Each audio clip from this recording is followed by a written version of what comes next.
Mbappé, c'est un monstre, c'est un monstre. C'est une création monstrueuse, Mbappé.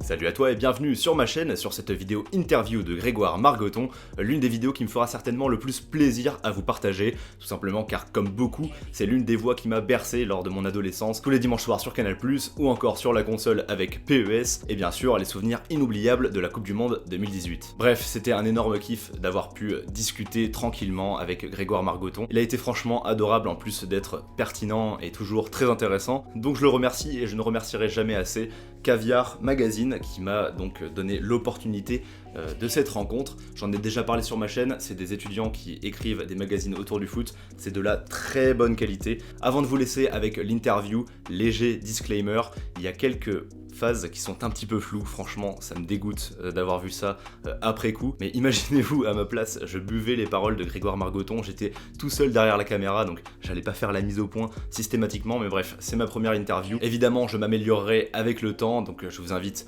grandement à vous abonner à ma chaîne pour ne pas manquer la suite des aventures. Je suis pas super rassuré, moi. Alors peut-être que c'est l'année, hein, je sais pas, Non, mais pour moi, il y a tout pour que cette équipe explose en vol. Ouais. Tout. Mais je sais, voilà. Peut-être pas contre le Dortmund, mais on verra l'adversaire en quart. Hein. Cette équipe-là m'a jamais donné l'impression, à part contre le Real, le match aller, hein, en poule, où le Real n'était pas le Real. Ouais. Alors ça aide. Mais vraiment pas le Real. À part ce match-là où il y a tout, tu te dis waouh, d'accord, là c'est solide, tu sens, tu comprends ce qu'ils veulent te dire sur le terrain. Le reste, ça fait quand même 4 mois au moins. Il n'y a pas un match où je me suis dit ah ok, j'ai compris. Le seul truc positif, c'est Navas. Mais vraiment, ça c'est très positif. Là, c'est la vraie différence. Et ça peut tout changer. Écoute, il y a plein de scénarios différents. Hein.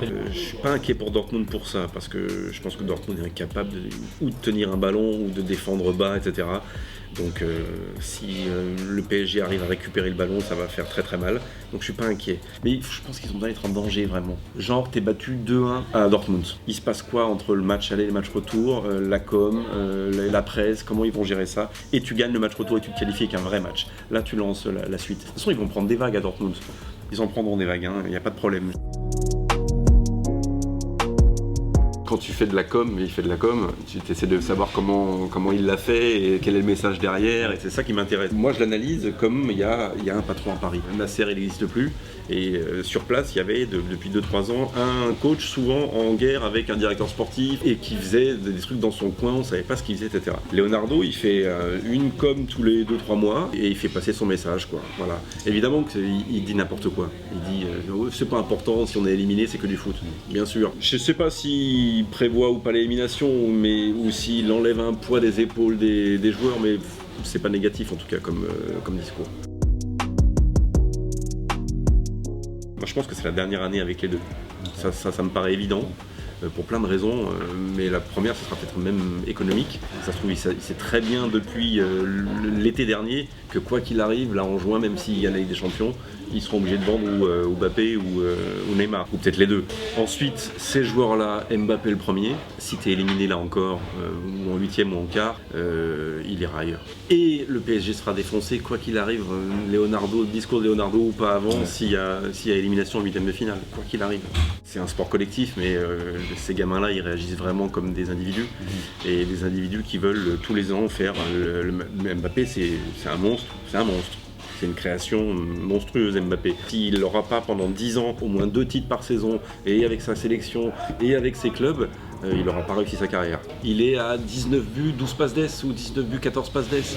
Au même âge, alors qu'ils ont tous commencé la Ligue des Champions à 17 ans, Messi et Ronaldo, mais c'est à mourir de rire. Messi, il est parce qu'il s'est un peu excité, pas tout de suite, il a mis du temps, mais il est à 14 buts, 5 passes, et Ronaldo, il était à 4 buts à 20 ans, ou à 5 buts et 2 passes d'ess. Et il pense qu'à ça, Mbappé, il pense à rien d'autre. Combien de ballons d'or, est-ce que je serai devant les uns et les autres, et sur la durée, est-ce que je vais pendant 15 ans faire ça? Il ne pense qu'à ça. Donc s'il ne peut pas faire ça à Paris,